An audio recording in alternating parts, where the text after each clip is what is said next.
हिंदुस्तान के जाहिल मुसलमानों, तुम्हारा क्या हाल है 12 रबीउल अव्वल को, तुम्हारा क्या हाल है 12 रबीउल अव्वल को, जिस दिन जनाब मोहम्मद रसूलुल्लाह का इंतकाल हुआ। तुम जश्न मनाते हो, शर्म मगर तुम्हें नहीं आती। अल्हम्दुलिल्लाह।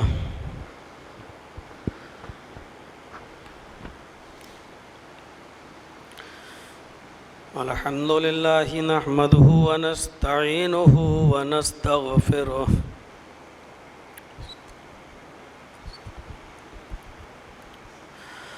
व नऊज़ु बिल्लाहि मिन शुरूरि अनफुसिना व मिन सय्यिआति अअमालिना।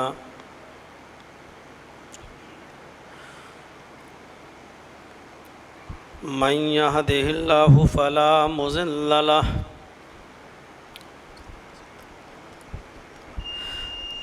व मन युज़लिल्हु फला हादिय लहु।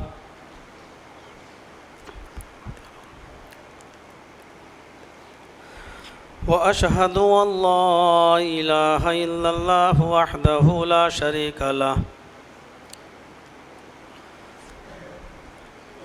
व अशहदु अन्न मुहम्मदन अब्दुहु व रसूलुहु।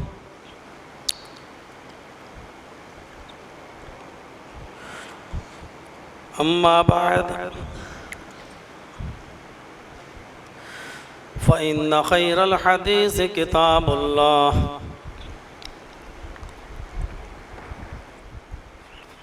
व खैरल हदी हदी मुहम्मदिन सल्लल्लाहु अलैहि वसल्लम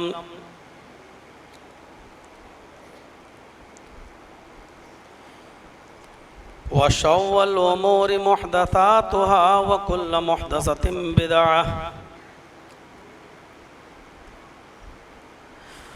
व कुल्लु बिदअतिन ज़लालह व कुल्लु ज़लालतिन फिन्नार। अऊज़ु बिल्लाहि मिनश शैतानिर रजीम। बिस्मिल्लाहिर रहमानिर रहीम।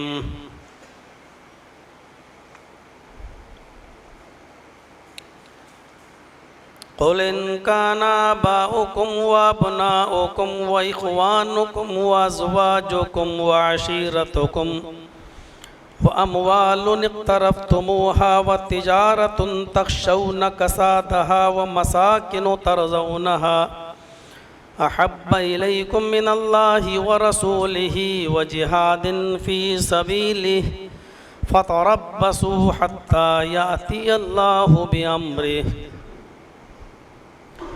रब्बि इश्रह ली सदरी व यस्सिर ली अमरी वहलुल उक़दतम मिन लिसानी यफ़क़हू क़ौली। रब्बि ज़िदनी इल्मा, अल्लाहुम्मा रब्बि ज़िदनी इल्मा। आमीन। हर किस्म की तारीफ़ और सारी खूबियों का मालिक सिर्फ़ अल्लाह रब्बुल आलमीन है। वही इस कायनात का खालिक है, वही इस कायनात का मालिक है, वही हम सब का राज़िक़ है, वही हमारे गुनाहों को बख्शने वाला और रहम करने वाला गफ़ूर रहीम है और बहुत ही ज़्यादा बख्शने वाला गफ़ार भी है, बहुत ही ज़्यादा रहम करने वाला रहमान भी है। और वही ज़ात वहदहु ला शरीक है, अहकमुल हाकिमीन है, रब्बुल आलमीन है, रब्बुल अर्शिल अज़ीम है। और शॉर्ट में कह दूँ तो कायनात की हर शय पर कादिर, अला कुल्लि शैइन क़दीर है। और उसी से हमारी ये दुआ है कि इलाहुल आलमीन क़यामत की सुबह तक दरूद व सलाम के बेशुमार फूलों की बारिश फरमा, तमाम पैगंबरों पर और बिलखुसूस मोहम्मद अरबी सैयदुस सकलैन इमामुल अंबिया रहमतुल लिल आलमीन जनाब मोहम्मद रसूलुल्लाह सल्लल्लाहु अलैहि वसल्लम की ज़ात गिरामी पर अल्लाहुम्मा सल्ले वसल्लिम व बारिक अलैहि।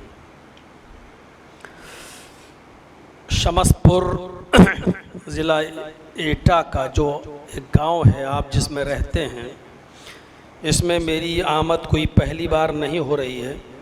मैं इससे पहले भी कई बार यहाँ आ चुका हूँ और कल शाम तक कोई प्रोग्राम यहाँ आने का नहीं था। फिर अचानक शकील साहब से बातचीत हुई, फ़ोन पर राब्ता कायम हुआ और आनन फानन में ये तय हुआ कि कल जुमे का खुतबा आप हमारी मस्जिद में दे दें। हमारे इमाम साहब भी नहीं हैं, घर गए हुए हैं। मुझे कन्नौज में जुमा पढ़ाना था, खुतबा देना था। उन लोगों ने भी कहा कि मौलाना अगर अगला जुमा हमको दे दें तो ज़्यादा बेहतर रहेगा। तो एक रास्ता बन गया, उनकी तरफ से इजाज़त हुई और फ़ौरन शकील साहब ने लपक लिया और हमसे कहा कि आप आ जाइए और आपका खुतबा यहाँ हो जाएगा। मौके को गनीमत समझते हुए आप तक पहुँचा। अल्लाह ताला हम सब के यहाँ बैठने को और एक साथ जुमे की नमाज जो अदा कर रहे हैं, अल्लाह रब्बुल आलमीन इसको शर्फ़ कबूलियत अता फ़रमाए। महीना चल रहा है रबीउल अव्वल का और परसों उसकी 12 तारीख़ भी है। इसमें कोई शक नहीं कि ये महीना बहुत ही बाबरकत है और बेहतर है। और क्यों ना हो, क्योंकि इस महीने में कायनात की सबसे अफजल मखलूक और इमामुल अंबिया और सैयदुल इंस वल जिन, इंसानों और जिन्नातों के सरदार और सारी कायनात की सबसे अफजल मखलूक, तमाम पैगंबरों के इमाम जनाब मोहम्मद रसूलुल्लाह सल्लल्लाहु अलैहि वसल्लम की पैदाइश हुई। तारीख़ पैदाइश में गरचे इख्तिलाफ है, कुछ लोगों ने 8 बताया है, मुहक्किकीन की नज़र में और सही मुअर्रिखीन की नज़र में 9 रबीउल अव्वल बताई गई है और कुछ लोगों ने 12 रबीउल अव्वल का तज़किरा भी किया है। और बदकिस्मती से 12 रबीउल अव्वल ज़्यादा मशहूर हो गई, हालांकि सही तारीख़ पैदाइश तहक़ीक़ के साथ मुअर्रिखीन की नज़र में 9 रबीउल अव्वल है। इस महीने की कोई ख़ास इबादत नहीं है कि जो इस महीने में की जाए। जैसे रमज़ान के महीने में ज़्यादा से ज़्यादा इबादत करने का हुक्म दिया गया है, ज़िलहिज्जा के पहले आशरे में अल्लाह रब्बुल आलमीन, अल्लाह के नबी ने ज़्यादा से ज़्यादा तकबीरें पढ़ने का हुक्म दिया है, रोज़ा रखने का हुक्म दिया है। लेकिन रबीउल अव्वल के महीने के ताल्लुक़ से ऐसी कोई हदीस नहीं मिलती है कि इस महीने में अल्लाह के नबी सल्लल्लाहु अलैहि वसल्लम ने नफली रोज़े रखने का हुक्म दिया हो ज़्यादा से ज़्यादा, या कसरत से नमाज़ें पढ़ने का हुक्म दिया हो, या तकबीर व तहमीद का हुक्म दिया हो। ऐसी कोई चीज़ हमें शरीयत से नहीं मिलती है। बदकिस्मती यह है कि हमारे यहाँ जहालत ने जो कदम रखा है वो इतना बड़ा कदम उठा लिया है कि वो जहालत की बुनियाद पर लोगों की देखा देखी और गैरों की देखा देखी उन्होंने इस महीने के अंदर मुहम्मद रसूलुल्लाह सल्लल्लाहु अलैहि वसल्लम का मीलाद, तारीख़ विलादत मनाना शुरू कर दिया। ये सबसे बड़ा अलमिया है। और दलील जब उनसे पूछो कि किस बुनियाद पर आप जश्न मनाते हो, तो दलील ये देते हैं, क्या हमारे नबी की हैसियत दूसरों से कम है क्या? जब जन्माष्टमी बनाई जा सकती है, कृष्ण जी का जन्मदिन मनाया जा सकता है, राम नवमी मनाई जा सकती है, रामचंद्र जी का जन्मदिन मनाया जा सकता है, और ईसा मसीह की तारीख़ विलादत मनाई जा सकती है 25 दिसंबर, महात्मा गांधी की 2 अक्टूबर, तो तो क्या हमारे नबी जनाब मोहम्मद रसूलुल्लाह सल्लल्लाहु अलैहि वसल्लम का मकाम व मर्तबा कम है इनसे? हम इनका क्यों नहीं मनाएं? पूछी जा रही है उनसे दलील कि आप कुरान की किस आयत से ये इस्तिदलाल करते हैं कि हम नबी अकरम की का जश्न मनाएं और तारीख़ विलादत मनाएं। कोई हदीस पेश कीजिए, किसी सहाबी का अमल दिखाइए। लेकिन अफसोस ये है कि वो दलील में न कुरान की कोई आयत पेश करते हैं न कोई हदीस पेश करते हैं, बल्कि ये कहते हैं कि इनका मनाया गया, इनका मनाया जाता है, इनका मनाया जाता है, इनका मनाया जाता है। तो क्या हमारे नबी जनाब मोहम्मद रसूलुल्लाह का हम मनाएंगे तो क्या जुर्म होगा? मेरे प्यारे साथियों, रसूल से मोहब्बत का कोई इनकार नहीं करता है, होनी भी चाहिए। बल्कि मैं ये कहूँ कि जिस मुसलमान के दिल में नबी की मोहब्बत नहीं है वो मुसलमान हो ही नहीं सकता।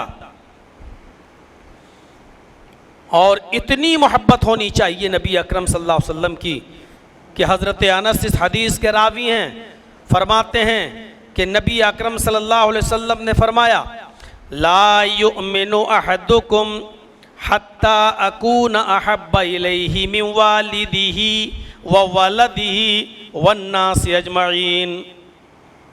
ये है बुखारी शरीफ की हदीस के अल्फाज और ये है मुस्लिम शरीफ की हदीस के अल्फाज कि तुम में से कोई भी शख्स उस वक्त तक मोमिन नहीं हो सकता, ला युमिनु अहदुकुम, कोई एक शख्स भी उस वक्त तक मोमिन हो ही नहीं सकता जब तक कि मैं उसकी नज़र में हत्ता अकूना अहब्बा इलैहि मिन वालिदिही व वलदिही, जब तक कि मैं उसकी नज़र में उसके बाप से ज़्यादा महबूब ना हो जाऊं, उसकी औलाद से ज़्यादा महबूब ना हो जाऊं।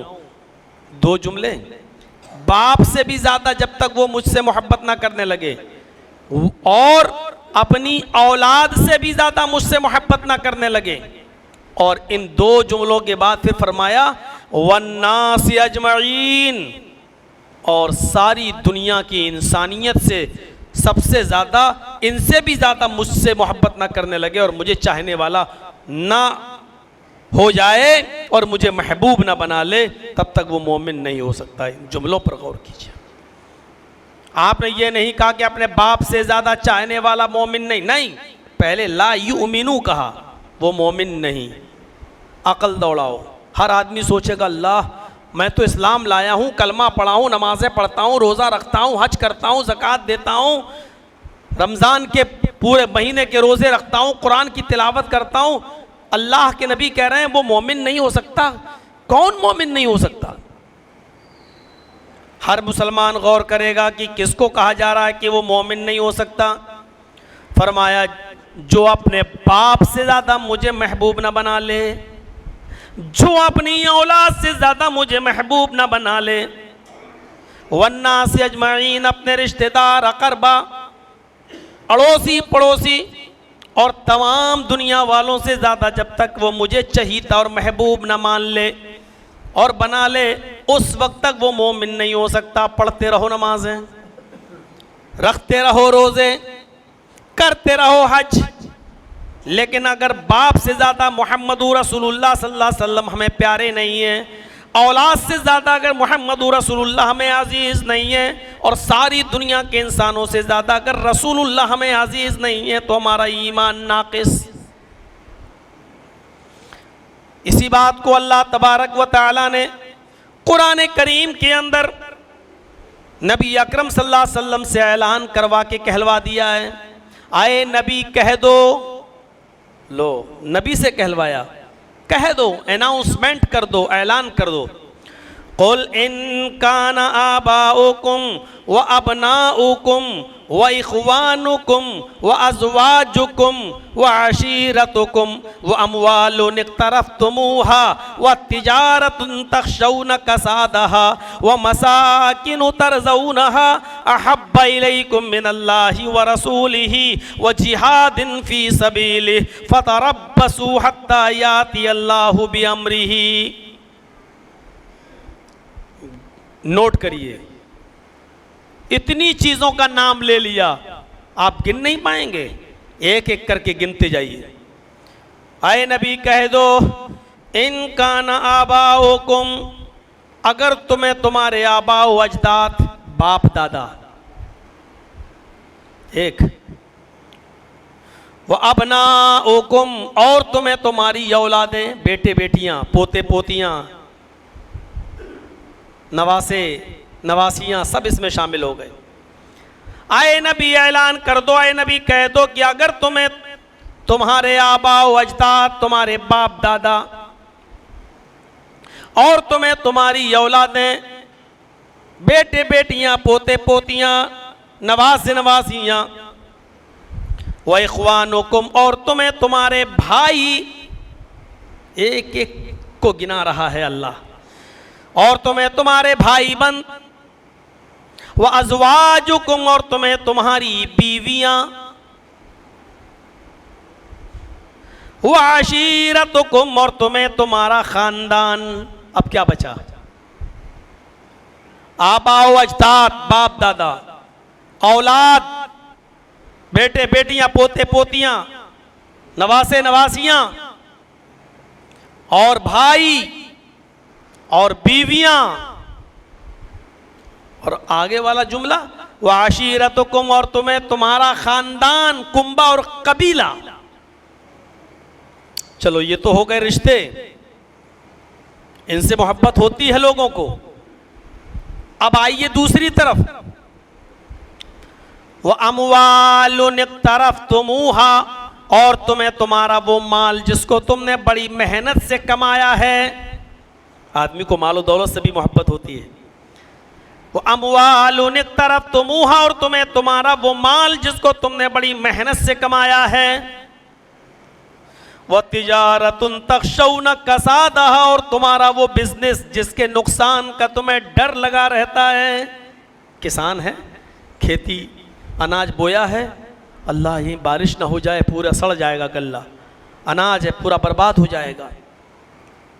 मेरा ट्रक पर माल लद कर आ रहा है, रास्ते में कहीं बारिश हो गई सड़ जाएगा। वो बिजनेस, वो तिजारत जिसके नुकसान का तुम्हें डर लगा रहता है। तख़शौना कसादा, मार्केट कहीं फीका ना हो जाए। अभी अच्छा माल बिक रहा है बाजार में, 10 दिन के बाद कहीं रेट घट ना जाए, कहीं हमें लॉस ना हो जाए, नुकसान ना हो जाए। ओफो, अल्लाह ने कैसी नब्ज पकड़ी है, एक एक चीज को गिना डाला। वह अमवालुन इक़्तरफ़्तुमूहा व तिजारतुन तख़शौना कसादा, और तुम्हें तुम्हारे वो माल जिसको तुमने बड़ी मेहनत से कमाया है, और वो बिजनेस, वो तिजारत जिसके नुकसान का तुम्हें डर लगा रहता है। वह मसाकिन तरज़ौनहा, और तुम्हारी वो बिल्डिंगें, तुम्हारे वो घर, तुम्हारे वो बंगले, तुम्हारे वो मकानात जिसमें रहकर तुम खुश होते हो, जिसमें रहकर तुम दादे ऐश लेते हो, जहां तुम ठंडी ठंडी सांस लेते हो, कूलर की हवाओं में और एसी की हवाओं में रहते हो। वह मसाकिन तरज़ौनहा, तुम्हें तुम्हारे मकानात जो तुम्हें खुश कर देते हैं, जिनमें तुम राजी हो, बड़ी बड़ी बिल्डिंगें जिसमें तुम रहकर खुशियां हासिल करते हो। अगर इन तमाम चीज़ों की मोहब्बत अहब्बा इलल्लाहि व रसूलिही अहब्बा इलैकुम मिनल्लाहि व रसूलिही, अगर इन तमाम चीज़ों की मोहब्बत तुम्हारे नज़दीक अल्लाह और उसके रसूल से ज़्यादा है।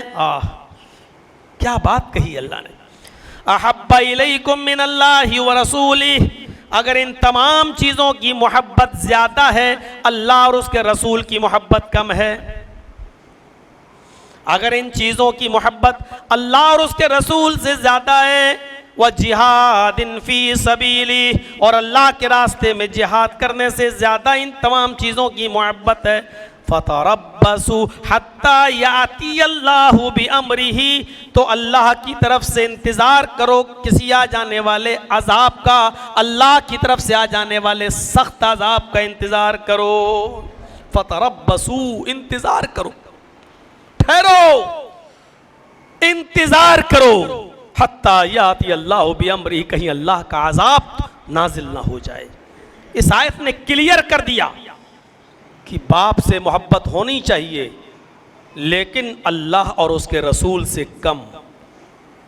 औलाद से मोहब्बत होनी चाहिए, ये नहीं कहा कि नहीं करो, करो।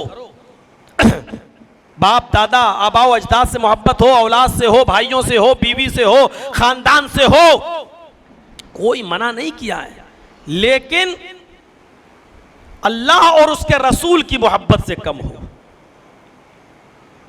मेरे हाथ में अगर कोई कीमती घड़ी हो, मान लो सोने की घड़ी हो, और जंगल में मुझे 10-15 लोग पकड़ के घेर लें और कहें कि घड़ी उतार, उनके हाथ में चाकू हो और कहें घड़ी उतार, घड़ी बहुत कीमती है, हालांकि सोने की घड़ी मर्द के लिए सोना हराम है, लेकिन एक मिसाल दे रहा हूं मैं, साहब बहुत कीमती घड़ी है, मैं कैसे दे दूं, बड़ी मेहनत से पैसा कमाया कर इसको खरीदा था, मैं कैसे दे दूं।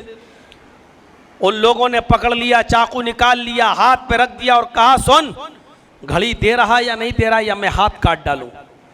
उन्होंने छुरी आपके, चाकू आपकी कोहनी पर रख दिया, आपके हाथ को टाइट पकड़ लिया, घड़ी दे रहा या हाथ काट दूं। घड़ी भी प्यारी, हाथ भी प्यारा, लेकिन अक्लमंद इंसान कौन है? अक्लमंद इंसान कौन है? अक्लमंद इंसान वो है जो घड़ी दे दे और अपने हाथ को बचा ले। हाथ सलामत रहेगा तो मेहनत और मजदूरी करके घड़ी और भी खरीद लेगा, लेकिन अगर घड़ी के बचाने के चक्कर में घड़ी भी गई और हाथ भी गया तो ये तो बड़ा बेवकूफ़ इंसान होगा। उसको मोहब्बत घड़ी से भी है, उसको मोहब्बत हाथ से भी है, लेकिन दोनों में से एक चीज़ की कुर्बानी देने का मौका है, एक चीज़ की कुर्बानी देना पड़ रही है, तो अक्लमंद इंसान वो है जो घड़ी की कुर्बानी दे दे और अपना हाथ बचा ले। इसी तरीके से वो तमाम लोग मिलकर ये कहें कि हाथ कटा ले, ये तूने हाथ, ये हाथ दे मुझे, तेरा हाथ कटेगा, और आप हाथ बचाने के चक्कर में खींचे अपना, और उन्होंने छुरा लेकर पेट पे घोंपने के लिए तैयार, कहा कि बोल हाथ कटा रहा है या फिर मैं चाकू मार कर तेरी जान ले लूं, अभी कत्ल कर दूंगा, तेरा मर्डर कर दूंगा। हाथ भी प्यारा, जान भी प्यारी, लेकिन दोनों में से किसी एक चीज की कुर्बानी देने का वक्त है। एक चीज की कुर्बानी दे देंगे तो दूसरी चीज बच जाएगी। तो यहाँ अक्लमंद इंसान वो है जो अपने हाथ की कुर्बानी दे दे और अपनी जान बचा ले। कम से कम वो अपनी औलाद के सामने, अपने माँ बाप के सामने, अपने बीवी बच्चों के सामने मौजूद तो रहेगा, है उनकी खैर खैरियत तो लेता रहेगा। अगर जान ही चली गई तो फ़ायदा क्या हाथ को बचाने के चक्कर में। फरमाया कि बाप से मोहब्बत हो, आबा व अजदाद से भी हो, औलाद से भी हो, भाइयों से भी हो, बीवियों से भी हो, ख़ानदान से भी हो, माल से भी मोहब्बत हो, तिजारत से भी मोहब्बत करो, बिजनेस करो, मकान से भी मोहब्बत करो, लेकिन इतनी मोहब्बत नहीं कि जब कुर्बानी देने का मौका आ जाए अल्लाह और उसके रसूल की मोहब्बत को कुर्बान कर दो। नहीं, जब कुर्बानी देने का मौका आए तो माँ बाप की कुर्बानी, आबा व अजदाद की कुर्बानी, भाइयों की कुर्बानी, बेटों की कुर्बानी दे देना, मालो दौलत की कुर्बानी दे देना, मकान की कुर्बानी दे देना, बिजनेस की कुर्बानी दे देना, लेकिन मेरे प्यारे साथियों अल्लाह और उसके रसूल की मोहब्बत को कुर्बान मत होने देना। यह है मोहब्बत का मयार। हजरत अबू बकर सिद्दीक रज़ी अल्लाह ताला अन्हु जंग बदर में लड़ रहे हैं और लड़ते लड़ते उनका ही बेटा अब्दुर्रहमान अबू जहल का साथ दे रहा है। उस वक्त तक मुसलमान नहीं हुआ था।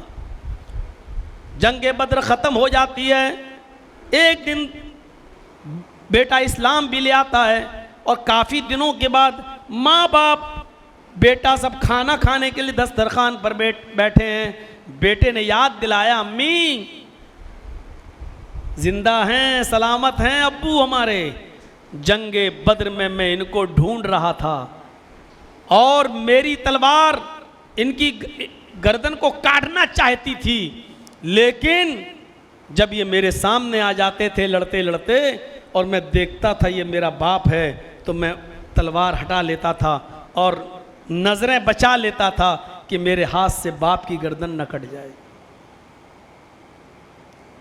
जाता था इनके करीब, तलवार उठाता था, ये नज़र उठा के ऐसे देखते थे, मैं देखता था ये तो मेरे बाप हैं, मैं छोड़ देता था, आगे बढ़ जाता था। अम्मी अगर ये नजरें उठा के ना देखते तो गर्दन कट जाती, आज तुम बेवा हो जाती। अबू बकर सिद्दीक का जवाब क्या था? आए मेरे बेटे, मैदान जंग में बार बार मैं तेरी तलवार ही के नीचे क्यों आ रहा था, ये गौर नहीं किया? कहा अब्बू बार बार आप मेरी तलवार के नीचे आ रहे थे, वजह क्या थी? कहा बेटे मैदान जंग में मैं भी तुझी को ढूंढ रहा था और तुझी को कत्ल करने के लिए जा रहा था। जब मैं तलवार उठाता था तब तक तू मेरे ऊपर हावी हो जाता था, मैं नजरें उठाता था तो बाप समझ के छोड़ देता था। लेकिन अल्लाह की कसम, अगर मैदान जंग में तू मेरी तलवार के नीचे आ गया होता, अगर बद्र के मैदान में तू मेरी तलवार के नीचे आ गया होता और तू अपना सर उठाता, मैं देख भी लेता कि ये मेरा बेटा है, इसके बावजूद मैं तेरी गर्दन पर तलवार चला देता। इसलिए नहीं कि ये मेरे बेटे की गर्दन, बल्कि इसलिए मारता कि जनाब मोहम्मद रसूलुल्लाह का दुश्मन है, इसलिए मैं तुझे कत्ल कर देता और मुझे कोई भी अफसोस नहीं होता। अपनी औलाद से भी ज़्यादा। अबू बकर सिद्दीक का ये जवाब आपको कैसा लग रहा है? और रईसुल मुनाफिकीन को देखो, उसके बेटे ने अपने बाप की गर्दन पर तलवार रख ली और कहा कि अब्बू मक्के से मदीने से भागने नहीं दूंगा, बॉर्डर पर खड़े हो, तलवार मेरी आपकी गर्दन पर है।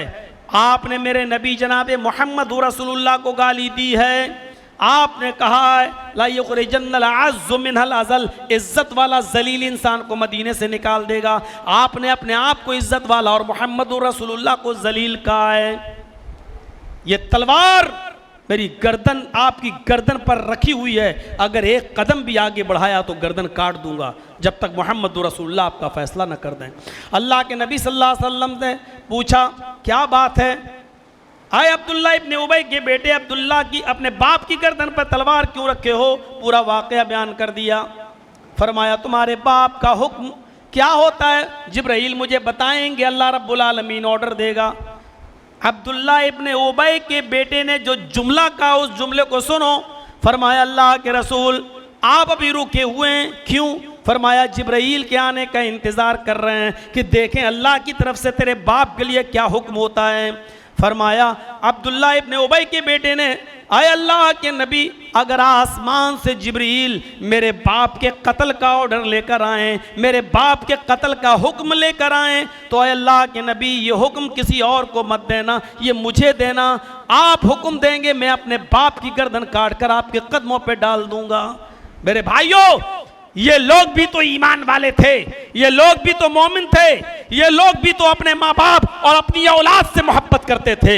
लेकिन हाँ, अल्लाह और उसके रसूल की मोहब्बत जब आ जाती थी और दोनों मोहब्बतों में से किसी एक मोहब्बत को कुर्बान करना पड़ता था, तो वो माँ बाप औलाद की मोहब्बत कुर्बान कर दिया करते थे, लेकिन अल्लाह और उसके रसूल की मोहब्बत को कुर्बान नहीं करते थे। ये कौन सी मोहब्बत है जो समझ में नहीं आती? वो नबी कह रहे हैं अस्सलातु कुर्रतु ऐनी, नमाज मेरी आंखों की ठंडक है, नमाज मेरी आंखों की ठंडक है। और ये बेचारे जश्न मना रहे हैं, चिरागा कर रहे हैं, ढोल बजा रहे हैं और डीजे बज रहे हैं, गाने भी बजाए जा रहे हैं।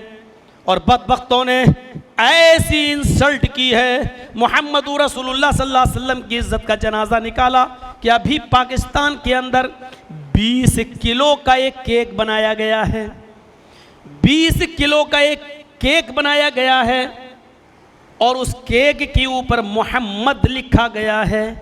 20 किलो का एक केक और उस केक के ऊपर मोहम्मद लिखा हुआ है, पूरे केक पर मोहम्मद। और 12 रबीउल अव्वल को वो केक काटा जाएगा। इनके कलेजे कैसे बर्दाश्त कर लेते हैं कि अपनी छुरी से लफ्ज़ मोहम्मद को काटा जाए? केक पर मोहम्मद लिखा है और उसको काटा जाएगा और वो केक अपने यारों दोस्तों को खिलाया जाएगा। जैसे हम लोग हैप्पी बर्थडे टू यू अपने बच्चों की जश्न बर्थडे मनाते वक्त कहते हैं, मेरे भाइयों उस वक्त यही होगा, मोहम्मद के नाम पर छुरी चलेगी। वो मोहम्मद का नाम, वो मोहम्मद रसूलुल्लाह का नाम, कि जब अल्लाह के नबी ने अली से कहा, अय अली, ये काफिरों का सरदार कुरैश सुहेल कह रहा है कि हम आपको रसूलुल्लाह मानते ही नहीं है, इस लफ्ज़ को काटो। आए अली काट दो, मैं रसूलुल्लाह भी हूं और अब्दुल्ला का बेटा भी हूं, ये मुझे रसूलुल्लाह नहीं मानता तो क्या हुआ, काट दो रसूलुल्लाह। तो हज़रत अली रज़ियल्लाहु ताला अन्हु ने उस कलम को लेकर वापस कर दिया था और क्या कहा था, अल्लाह के नबी, अल्लाह ने आपको रसूल बनाकर भेजा है, मेरे अंदर इतनी हिम्मत नहीं है कि मैं लफ्ज़ रसूलुल्लाह को अपने हाथ से काट सकूं। वहाँ हुक्म दे रहे नबी के काट दो, और हज़रत अली कह रहे हैं कि मेरे अंदर इतनी हिम्मत नहीं है कि मैं आपके नाम को काट सकूं।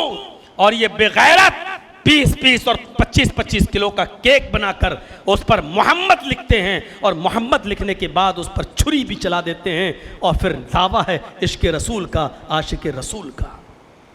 ये मोहब्बत का मयार है। यहाँ अजान की आवाज़ आ रही है, हय्या अलस्सलाह, नबी का फरमान है, अस्सलातु कुर्रतु ऐनी, नमाज मेरी आंखों की ठंडक है। और ये बेचारे डीजे बजा रहे हैं, नमाज मस्जिद कोई परवाह नहीं और कोई फिक्र नहीं। ये कौन सी मोहब्बत का मयार है। अबू दाऊद किताबुल जिहाद के अल्फाज हैं कि एक सहाबी नबी अकरम सल्लल्लाहु अलैहि वसल्लम की मजलिस में बैठे थे और वहाँ नबी अकरम दर्स दे रहे थे, वाज़ व नसीहत कर रहे थे। उसको सुनकर जब ये घर आए तो उनकी बीवी जो पेट में बच्चा था कहने लगी, हर वक्त मोहम्मद की बकवास सुनते रहते हो, इतना टाइम तुम उस मस्जिद में लगा देते हो और मोहम्मद की बातों में लगा देते हो कि तुम्हें पकने और खाने की कोई फिक्र नहीं होती, बच्चों की कोई फिक्र नहीं होती, तुम मोहम्मद की बकवास सुनते रहते हो। बीवी ने ये जुमले कहे। अबू दाऊद उठाओ किताबुल जिहाद चैप्टर खोलो, वो सहाबी कहते हैं जब उसने नबी अकरम सल्लल्लाहु अलैहि वसल्लम की शान में गुस्ताखी करना शुरू कर दिया और उल्टा सीधा बोलना शुरू कर दिया, कहते हैं कि मेरी नज़र घर के आंगन में पड़ी, एक खंजर मेरी नज़र के सामने आया, मैंने उस खंजर को उठाया और मैंने बड़बड़ाने वाली, बकवास करने वाली, नबी की शान में उल्टा सीधा बोलने वाली अपनी बीवी के पेट में पूरा का पूरा खंजर दाखिल कर दिया।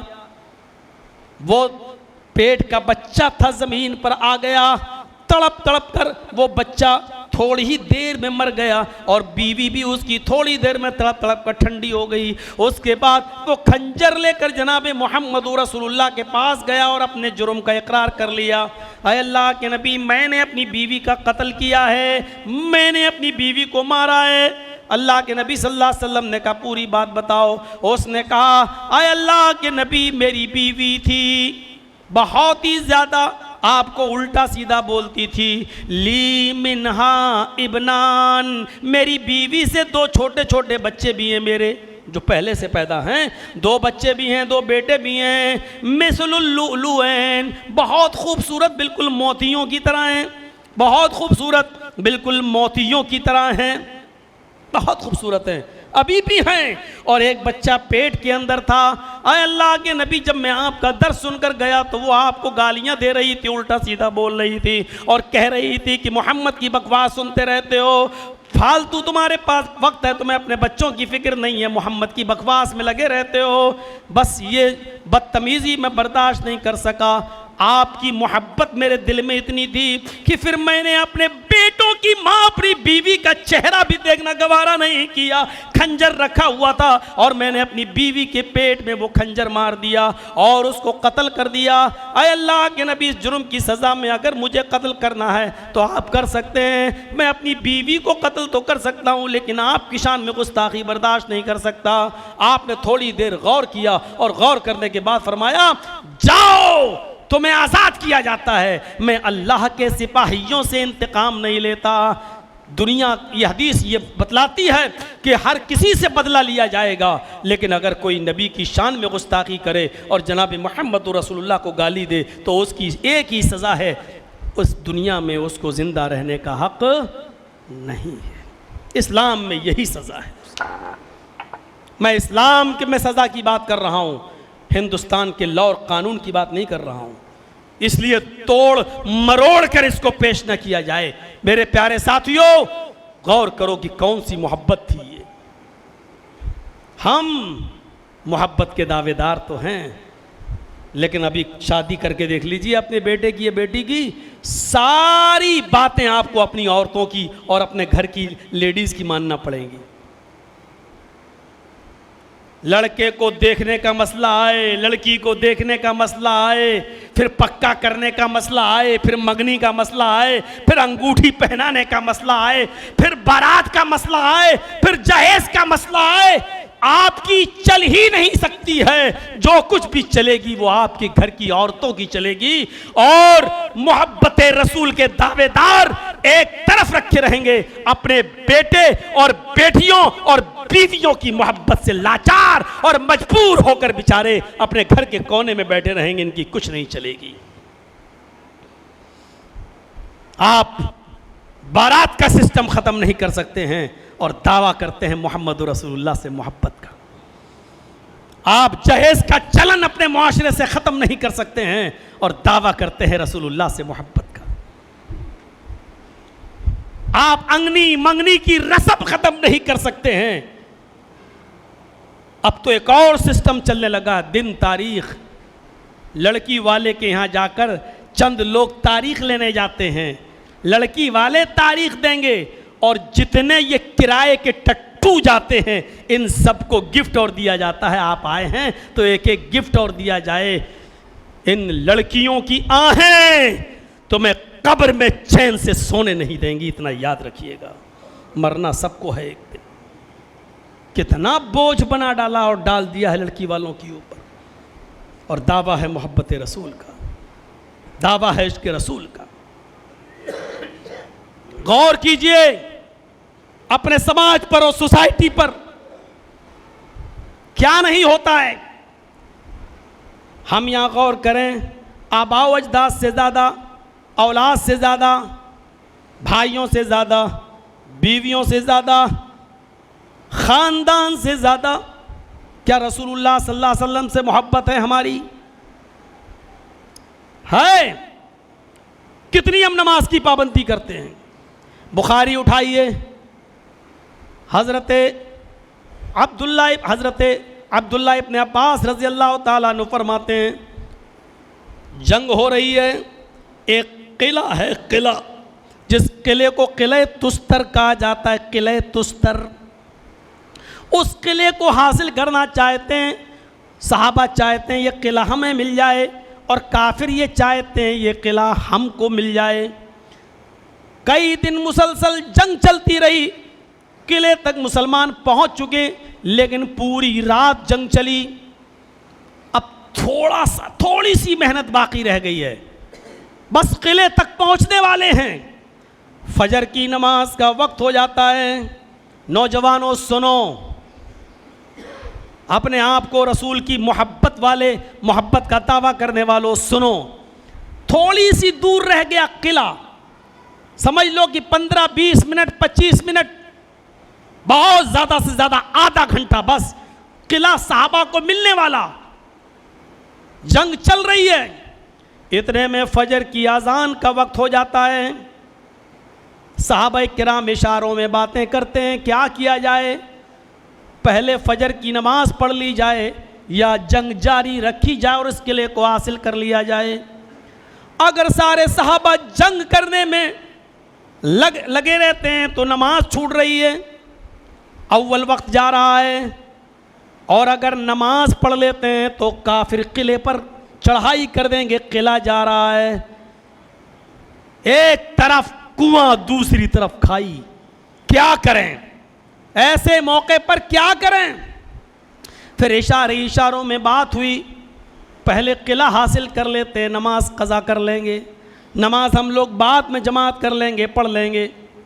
फिर सारे के सारे सहाबा ने धाबा बोला और किले पर झंडा लहरा दिया इस्लाम का। काफिरों को शिकस्त हो गई, लेकिन इतनी ताखीर हो चुकी थी कि सूरज निकलने लगा। किला तो हासिल हो गया लेकिन सूरज निकलने लगा। जब सूरज निकल गया तो तमाम सहाबा ने वज़ू बनाया। अब्दुल्ला इब्न अब्बास नमाज पढ़ाते हैं, इमामत कर रहे हैं और तमाम सहाबा को पीछे खड़े करके फजर की नमाज पढ़ा रहे हैं। सजदे में जाते हैं, इतने आंसू गिरते हैं, इतने आंसू गिरते हैं कि उन आंसुओं से ज़मीन में गड्ढा हो गया और गड्ढे के अंदर आंखों के गिरने वाले आंसू भर गए। जब सलाम फेरा तो सहाबा हजरत अब्दुल्ला इब्ने अब्बास के सजदे की जगह देखने लगे, आंसुओं से तर है।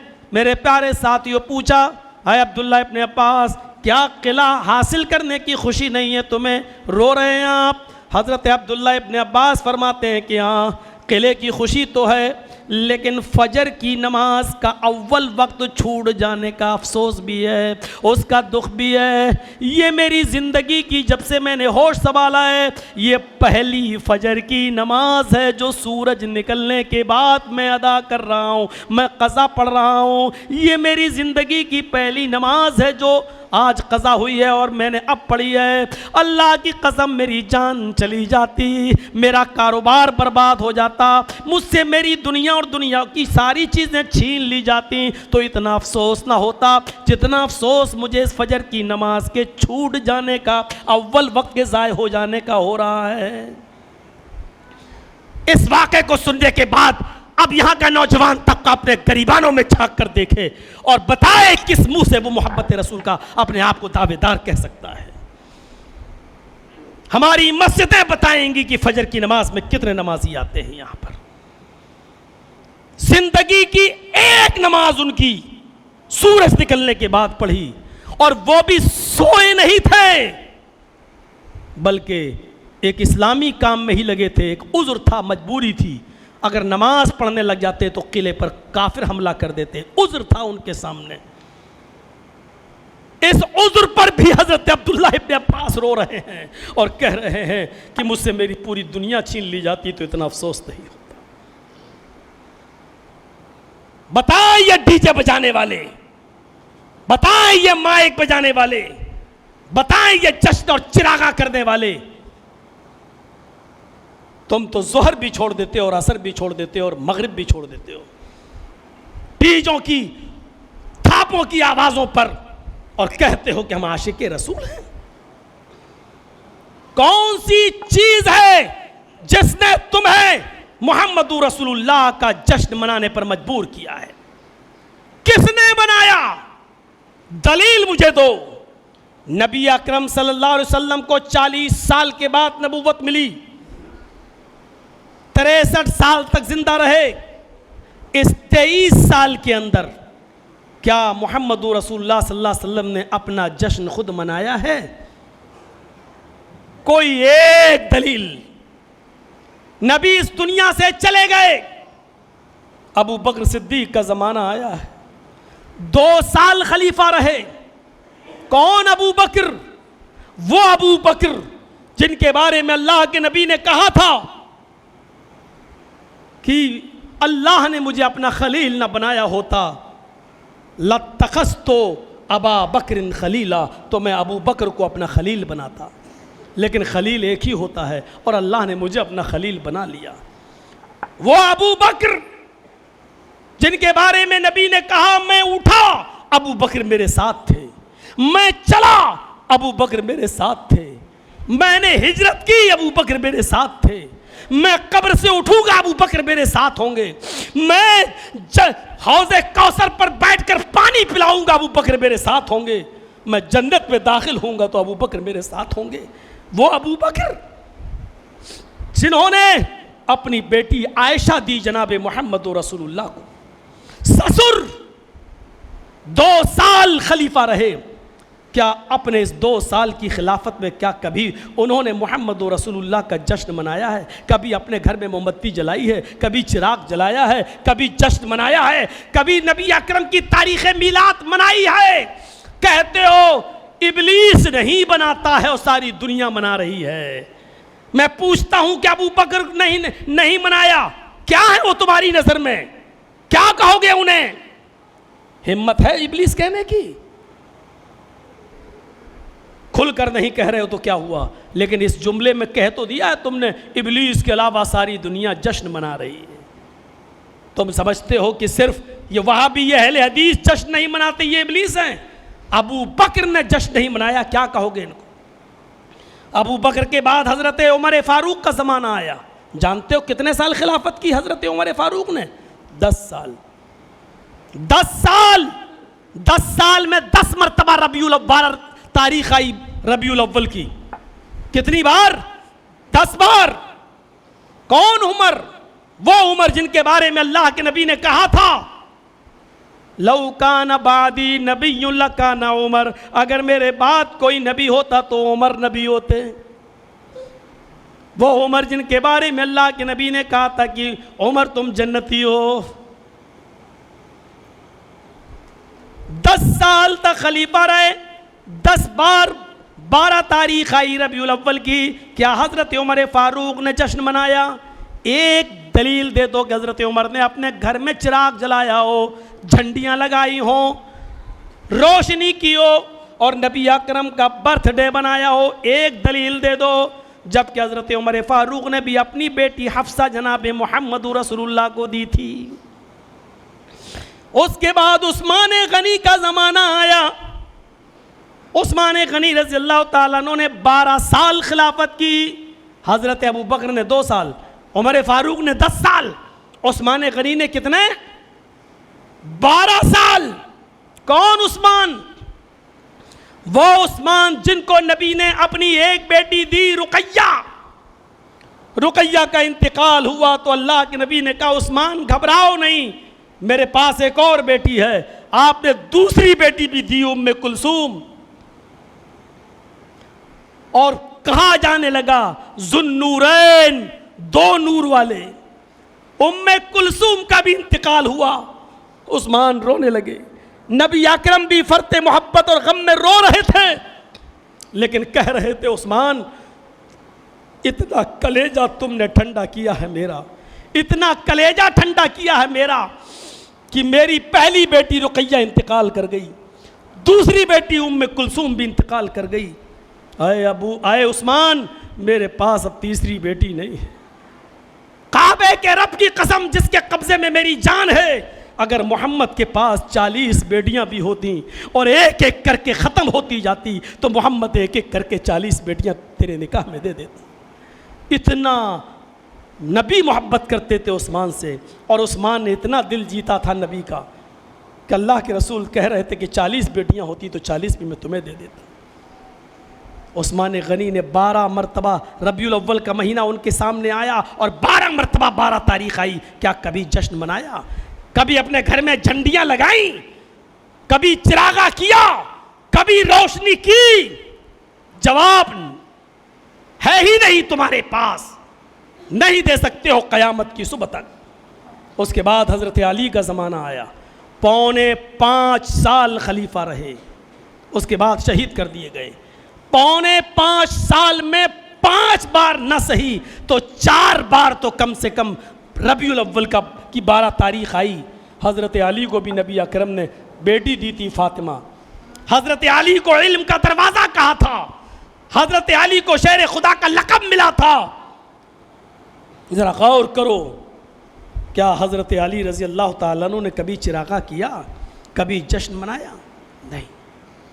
तुम्हें मालूम है 12 तारीख को ना अबू बकर ने मनाया, ना उमर ने, ना उस्मान ने, ना अली ने रज़ी अल्लाहु अन्हुम, बल्कि 12 तारीख को क्या हुआ अगर ये सुन लोगे और दिल में उतार लोगे तो कभी 12 रबीउल अव्वल का जश्न मनाने की जुर्रत नहीं करोगे। मेरे भाइयों, 12 रबीउल अव्वल को कायनात को चमकाने वाला सूरज हमेशा के लिए गुरूब हो गया। 12 रबीउल अव्वल को तो मोहम्मद रसूलुल्लाह इस दुनिया से चल बसे। हज़रत उमर को यकीन ही नहीं हो रहा था कि आज अल्लाह के नबी का इंतकाल हो गया। कह रहे थे अगर किसी ने कह दिया नबी का इंतकाल हो गया तो उसकी गर्दन उड़ा दूंगा। अबू बकर ने सवाला और फरमाया, आए उमर, अल्लाह ताला मेरे नबी पर 2 मौतें नहीं देगा, जो मौत आनी थी वो आ चुकी है। क्या तुमने कुरान नहीं पढ़ा? इन्नका मय्यतुन व इन्नहुम मय्यतून, अय नबी आपको भी मौत आएगी और दुनिया वालों को भी मौत आएगी। हज़रत उमर फरमाते हैं जब उमर हमें समझा रहे थे और कुरान की आयत पढ़ रहे थे तो मुझे ऐसा लग रहा था जैसे कुरान की आयतें आज ही नाजिल हो रही हैं, इससे पहले कभी आयतें नाजिल नहीं हुई, ऐसा लग रहा था। और थोड़ी देर के बाद कहते हैं अबू बकर तुम सही कह रहे हो, ये था 12 रबीउल अव्वल को कि उमर को अपना होश नहीं है, क्योंकि आज दुनिया को चमकाने वाला सूरज हमेशा के लिए गुरूब हो गया है।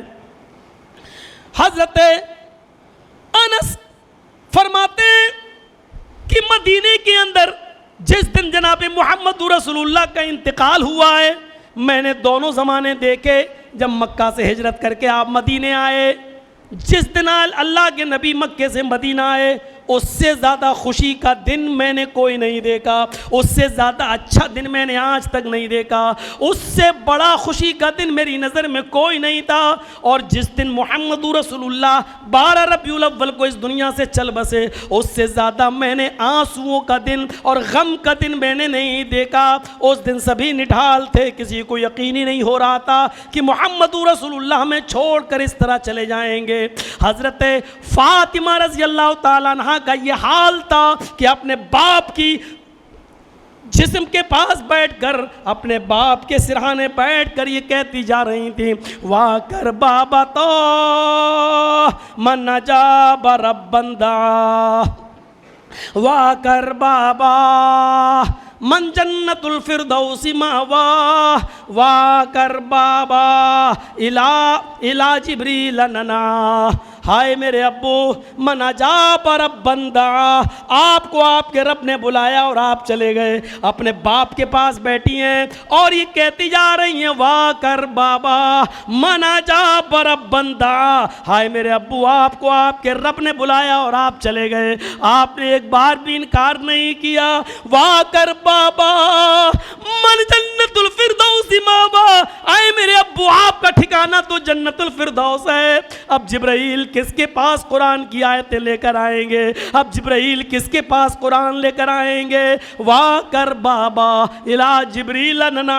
आए अब्बू, मैं जिब्रील को मना करती हूँ, मैं जिब्रील को रोक देती हूँ, अब वो दुनिया में नहीं आएंगे और कुरान नहीं, क्योंकि साहिब कुरान अब इस दुनिया में नहीं रहा। इस दुनिया में जिस पर कुरान उतरता था वो चल बसा। अब मैं जिब्राइल को मना करती हूँ, अब कुरान लेकर ना आए। कैसा लग रहा है इन जुमलों से?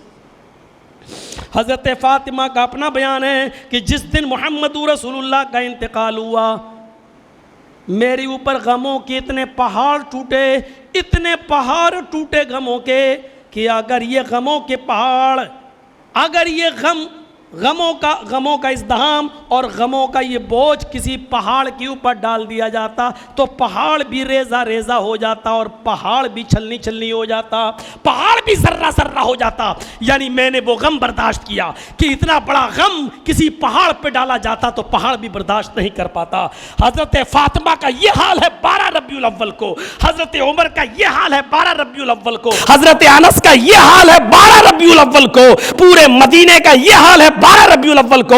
आए हिंदुस्तान के जाहिल मुसलमानों, तुम्हारा क्या हाल है 12 रबीउल अव्वल को, तुम्हारा क्या हाल है 12 रबीउल अव्वल को, जिस दिन जनाब मोहम्मद रसूलुल्लाह का इंतकाल हुआ। तुम जश्न मनाते हो शर्म मगर तुम्हें नहीं आती। मेरे प्यारे साथियों, हमें इस चीज़ पर गौर करना चाहिए और सोचना चाहिए मोहब्बत रसूल का मायार क्या है और मोहब्बत रसूल का कसौटी क्या है। मोहब्बत रसूल उसी को हासिल हो सकती है जो नबी की एक एक सुन्नत को ज़िंदा करे, अपने आबा व अजदाद, अपने औलाद, अपने भाई, अपनी बीवी, अपना कुंबा और कबीला, अपना माल, अपनी बिजनेस, अपने मकान और सारी कायनात से ज़्यादा जब तक वो रसूलुल्लाह से मोहब्बत नहीं करेगा, मेरे प्यारे साथियों, कामयाब मुकम्मल मोमिन नहीं हो सकता है। हम अल्लाह से दुआ करते हैं, इलाहुल आलमीन हम तमाम मुसलमानों को रसूल की मोहब्बत का सही मतलब समझने की तौफीक अता फरमा। आए अल्लाह, हमें रसूल से दोगली मोहब्बत नहीं, सच्ची मोहब्बत करने की तौफीक अता फरमा।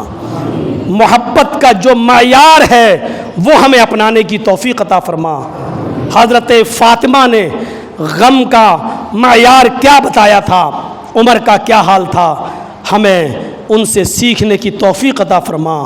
आय अल्लाह, जब तक तू हमें ज़िंदा रख, इस्लाम पे ज़िंदा रखना, और जब हमारा ख़ात्मा हो तो ईमान पर हमारा ख़ात्मा फरमाना। वमा अलैना इल्लल बलागुल मुबीन व आखिरु दावाना अनिल हम्दुलिल्लाहि रब्बिल आलमीन।